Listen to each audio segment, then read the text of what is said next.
what's the biggest difference between Steve? How do you say his last name? Is it Coker? Steve Coker? Oh, Scott Coker. Scott Coker. I'm sorry, Scott Coker and Dana White. What's the difference between the two of them? I think it's. I mean, Dana's on a different level when it comes to the celebrity. You know, like Dana's a huge name. Dana is when he speaks, people listen. When he speaks, it is mixed martial arts. Yeah. That's what people, take, and because he's been doing it for so much longer. Dana's a little bit more brash. Scott's a little bit more reserved. So there's pros and cons to both of those. Yeah. From a media and PR perspective. I'm sure you could talk to the UFC about that. But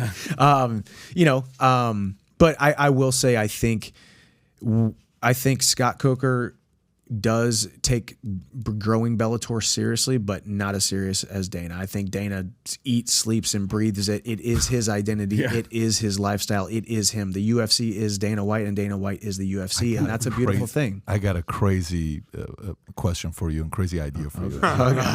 Here we go. When Pat goes to crazy town. By the way, I didn't even have this in my thing. I'm just thinking about it. So I'm looking at what Bellator's top line revenue is right now. Mm-hmm. Okay, it's not a big number, 80 million, 100 million on what they're doing per year. I mean, obviously, UFC is doing a lot more. You know what would be crazy? It would be very crazy. You know how Dana says, look, you want to do this? Go start your own league, see how hard it is. And he's right. It's very, very hard. Yeah. It's very, very hard. Imagine if a person with the personality of Dana goes and buys Bellator and promotes Bellator and puts the marketing eyeballs.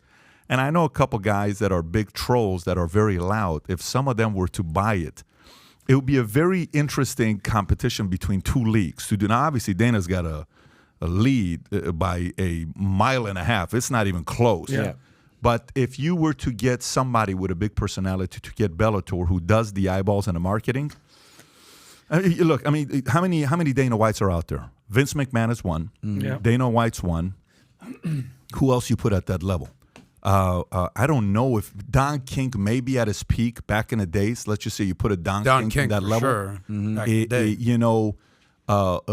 I don't know who else you put in that level. As far as promoter goes? Listen, to be that, you have to. Can you imagine like you're the boss of badass, mother? You're the boss of people that on any given day can whoop 99.999999% of people's tails anywhere in the street fight, right? These guys are people. So then imagine managing, leading, negotiating, saying, no, this is the way or the highway. You don't do this. I'm okay. I'm doing.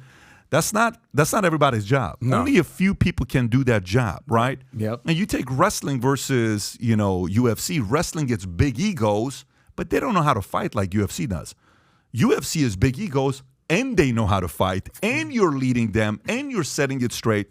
There's not too many Dana Whites. But if some people claim they can really do it better than UFC, there's a Bellator you can go by and do something with that. Yeah, no, and it's, Dana's just... He wants to be bigger than the NFL. He wants to be bigger than the MLB. He's decades behind. Obviously, those NFL started in what? He wants to be bigger than MLB. Yeah, he wants to be. I mean, 50. He hasn't told me that, but that's kind of you feel it. That's the kind of. That's just the kind of mentality that you want in your boss. That's what I resonate with, and that's in my meeting with my first phone call with him. I just I said, hey, I want to be a good thing for your organization. I promise you have never signed a guy that is more equally yoked with you. And you told him that. Yes, and he hung up on me. What do you mean? He hung up on me and called Hunter Campbell. Yeah, who is his right hand man? Yeah, So then he called me back, and then a couple days later we got a contract figured out. Mike, so if you like this clip and you want to watch another one, click right here, and if you want to watch the entire podcast, click right here.